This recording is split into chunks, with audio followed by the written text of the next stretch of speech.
اے اہل اسلام، اب اللہ اور اس کے رسول کی طرف سے ان مشرکوں سے جن سے تم نے عہد کر رکھا تھا بیزاری اور جنگ کی تیاری ہے۔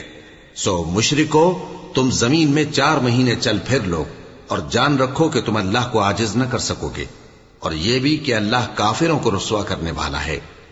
اور حج اکبر کے دن اللہ اور اس کے رسول کی طرف سے لوگوں کو آگاہ کیا جاتا ہے کہ اللہ مشرکوں سے بیزار ہے اور اس کا رسول بھی۔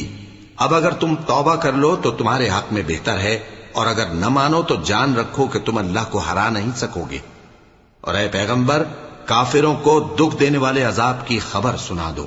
البتہ جن مشرکوں کے ساتھ تم نے عہد کیا ہو اور انہوں نے تمہارا کسی طرح کا قصور نہ کیا ہو اور نہ تمہارے مقابلے میں کسی کی مدد کی ہو، تو جس مدت تک ان کے ساتھ عہد کیا ہو اسے پورا کرو، کہ اللہ پرہیزگاروں کو دوست رکھتا ہے۔ پس جب عزت کے مہینے گزر جائیں تو مشرکوں کو جہاں